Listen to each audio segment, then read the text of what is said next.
Olá, muito boa noite. O Tati Notícias está no ar. Veja os destaques da nossa região.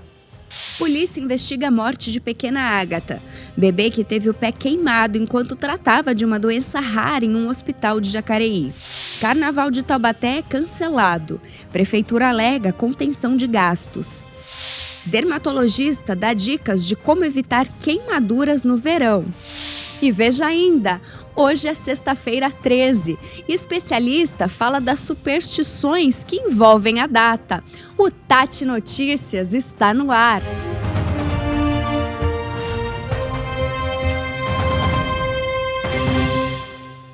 Morreu ontem a bebê Ágata, que sofreu uma queimadura nos pés enquanto estava internada no Hospital São Francisco de Assis, em Jacareí. Ágata tinha síndrome de Edwards, doença rara que causa alterações no desenvolvimento físico e mental. A causa da morte está sendo investigada. A Ágata estava internada no Hospital São Francisco de Assis, aqui em Jacareí, desde o dia 26 de outubro de 2022. Ela nasceu com uma cardiopatia complexa e foi diagnosticada posteriormente com uma doença rara, a síndrome de Edwards. Ela estava aguardando por uma cirurgia no coração desde os 3 meses de vida. Ela chegou a ser transferida para um hospital em São Bernardo do Campo, estava com peso ideal para fazer o procedimento, mas pegou uma infecção e não conseguiu realizar a cirurgia. Desde então, ela enfrentou uma batalha diária pela vida.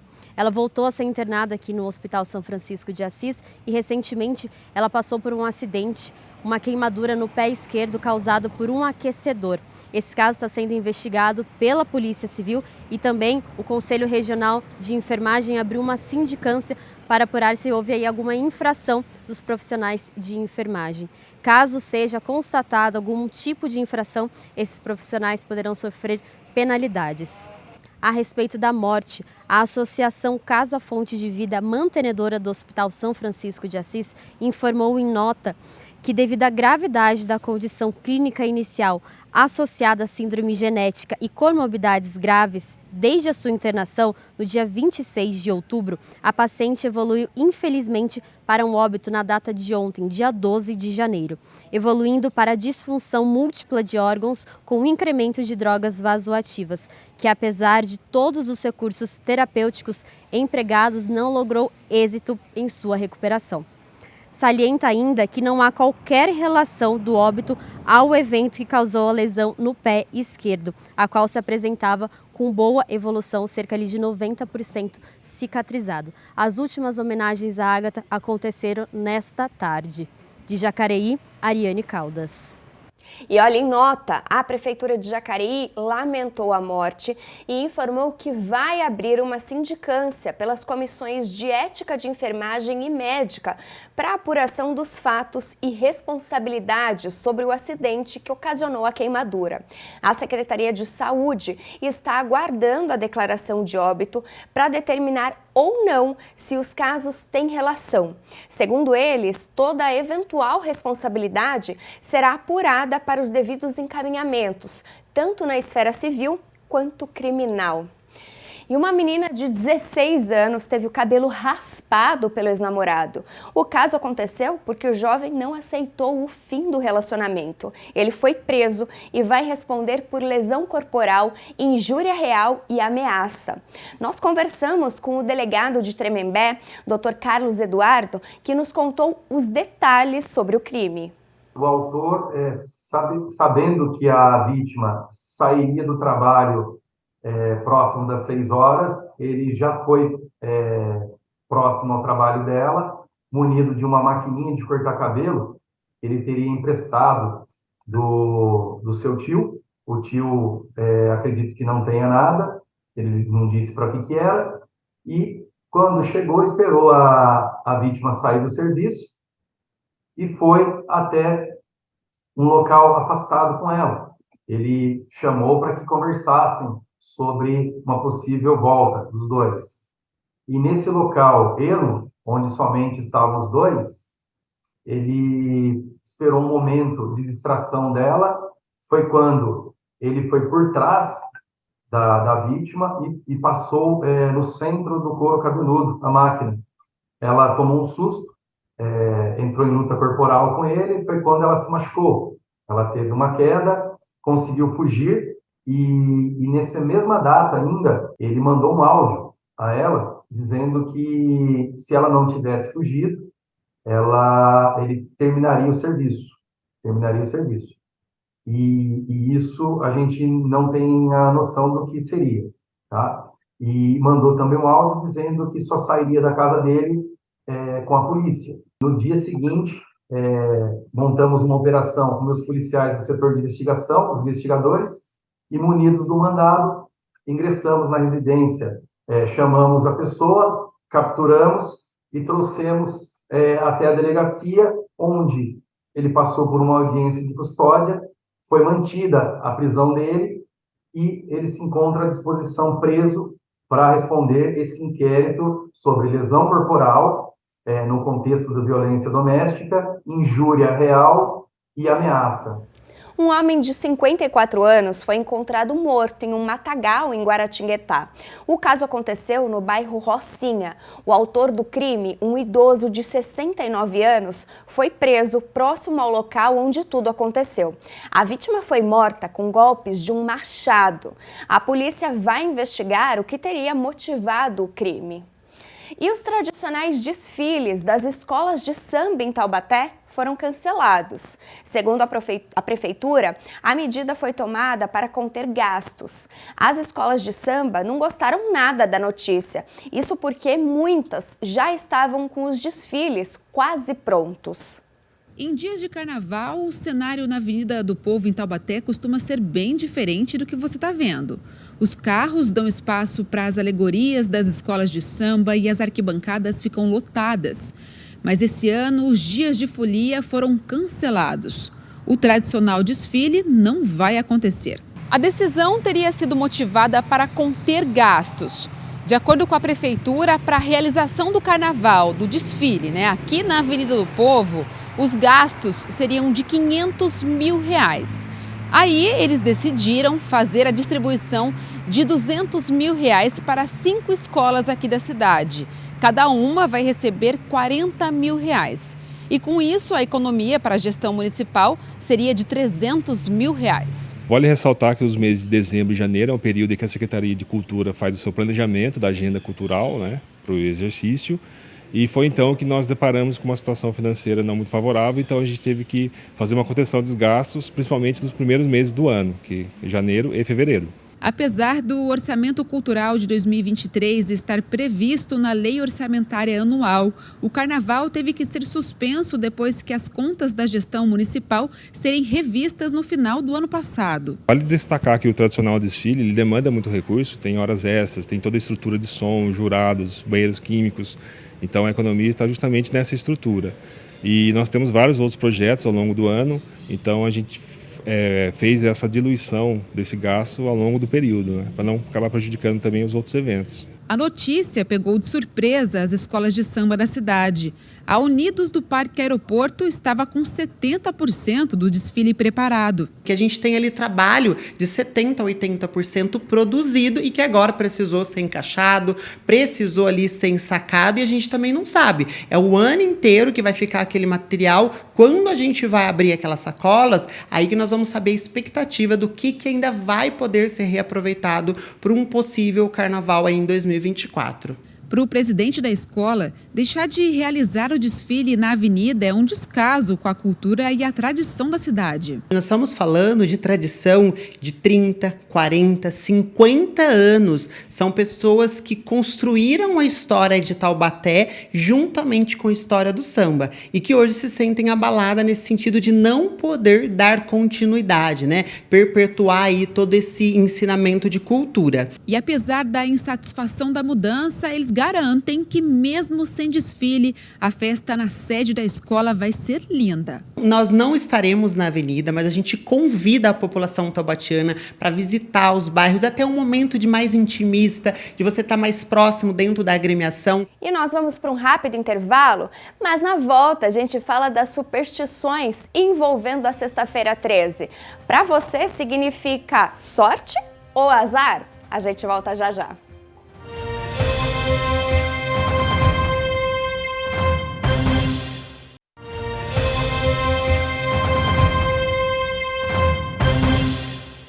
No Brasil, cerca de 650 mil pessoas estão na fila de espera para receber doação de medula óssea. O transplante é utilizado para tratar doenças graves, como leucemia e linfoma, por exemplo. Mas as chances do paciente encontrar uma medula compatível são raras. Por isso, muitas campanhas são feitas para incentivar a população a se cadastrar no banco de medula óssea. A Gabriela Leite foi até o Hemocentro de Taubaté e agora ela nos conta como esse cadastro é feito. Os hemocentros, hemonúcleos, fazem primeiro o cadastro da pessoa que quer ser um doador, retiram de 5 a 10 ml de sangue para fazer esse cadastro e ficar num banco de dados. E a partir daí, essa amostra serve para fazer exames de compatibilidade. Um dia, se esse voluntário for compatível com algum paciente que precise de um transplante, ele vai ser chamado pelo Redome para fazer a doação. A doação é feita no hospital de referência, mais próximo de onde estiver esse paciente com quem ele é compatível. Pode ser em qualquer lugar do Brasil ou até no exterior também, porque hoje o Brasil compartilha dados com outros países também. O doador tem que ter entre 18 e 35 anos para fazer o cadastro. Ele vai ficar nesse cadastro até completar os 60 anos. E estar bem de saúde também, não ter tido histórico anterior de câncer, ter algumas doenças autoimunes, algumas infecções sexualmente transmissíveis que se a pessoa tem, ela também não pode fazer o cadastro. Quem tem HIV, portador de HIV também não pode fazer. Mas são basicamente todas as pessoas entre 18 e 35 anos. Quanto mais pessoas cadastradas no Redome, maior a chance de um paciente conseguir encontrar um doador compatível. O primeiro passo que se faz é uma busca entre os familiares, quando a pessoa precisa de um transplante. Quando ela não encontra, ela entra no Redome em busca de um doador. Durante o nosso horário de funcionamento, de segunda a sexta-feira, das 7 às 16 horas, basta o doador comparecer com um documento oficial com foto e o cartão SUS para fazer o cadastro. E nesse momento a pessoa consegue ser um doador de medula, consegue fazer esse ato de amor e salvar vida. De Taubaté, Gabriela Leite. E atenção para quem vai castrar os pets nos próximos dias em Taubaté. O local do castramóvel na cidade foi alterado. De hoje até domingo, os atendimentos serão realizados na Escola Emílio Amadei, localizada na Estrada Municipal Amâncio Mazzaropi, número 691, no bairro Marlene Miranda. Nos demais dias, os outros locais permanecem os mesmos. E hoje é sexta-feira 13. Para muitos, a data é sinônimo de azar, mas parece que não é bem assim. Por isso, a gente deu uma missão para a nossa repórter Ariane Caldas e ela foi lá desvendar esse mistério, olha só. Hoje é sexta-feira 13 e dizem que algumas coisas macabras acontecem nessa data. Mas qual é a origem disso? Da onde que surgiu? Eu vou conversar com o dirigente espiritual, o Ricardo. Ricardo, me conta, da onde que surgiu esse mito da sexta-feira 13? Ariane, isso daí já vem de muito antigamente, A história mais conhecida da sexta-feira 13 foi justamente a crucificação de Jesus Cristo numa sexta-feira. Algumas pessoas acreditam que foi numa sexta-feira 13, E um dia antes ele estava jantando com ele e mais 12 apóstolos, totalizando 13. Então, a grande crença, a maior crença de todo mundo é justamente essa parte do cristianismo. Se a gente for trabalhar em crenças, tem uma bem interessante também do deus Odin, que ele agendou um jantar com 12 divindades e ele não convidou Loki. Loki é aquele deus, o pessoal vai lembrar dos desenhos do Thor, que é o irmão do Thor ali, que é mais endiabrado, E aí ele foi meio que na surdina e ele começou a causar muito problema no jantar. E nessa conturbação inteira, houve a morte de um deus chamado Baldes, que é uma divindade muito bacana, muito bonita, de muita luz. Então, o pessoal costumava falar, uma reunião de 13 pessoas, melhor convidar ou mais um ou desconvidar um. Então, é bom sempre manter nos 12, mas são crendiças populares, A respeito do número, da numerologia, o 13, ele dá azar? Ariane, não dá azar. Na numerologia, a soma de 1 mais 3 dá 4, que o 4 é um número de boa sorte, de abertura de caminhos, um número muito bom. Então, o mais próximo que você tem de 4 é o 1 mais o 3, porque depois os outros números acabam sendo ou números gêmeos, ou não vai fazendo essa conta. Então, o número 4, por exemplo, para povos, México, hinduístas, algumas regiões do norte, o número 4 é um número que traz boa sorte e ao invés de trazer azar. É muito bacana o número 4. Então, ó, gente, vamos sextar com pensamentos positivos. Mais uma pausa por aqui e no próximo bloco você confere dicas para evitar queimaduras nesse verão. É já já.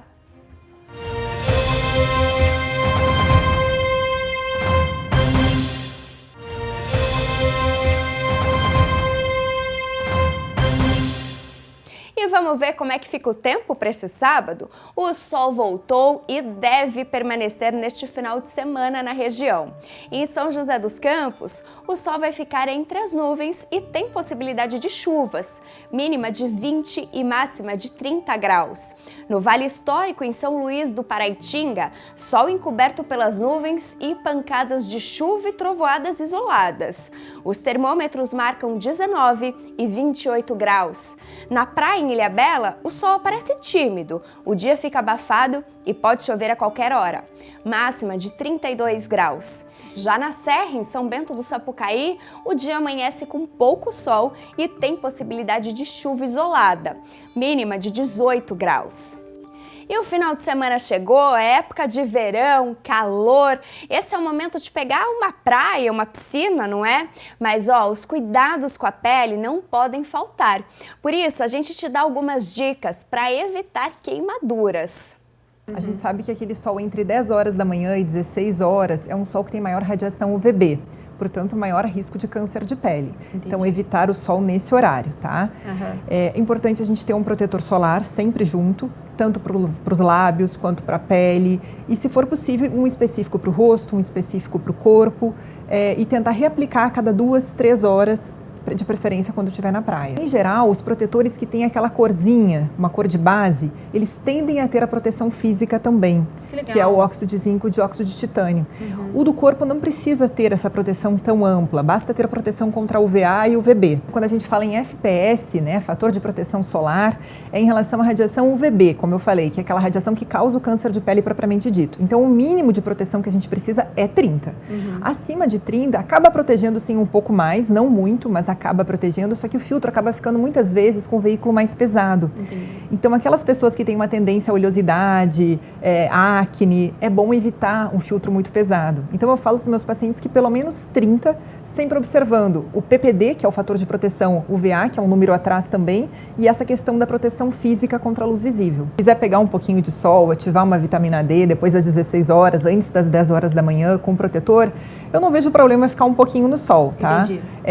Mas assim, se der para evitar, eu prefiro que fique embaixo da barraca, óculos escuros, chapéu. E o Tati Notícias de hoje fica por aqui. Um ótimo final de semana para você e a gente se encontra de novo na segunda-feira. Tchau, tchau!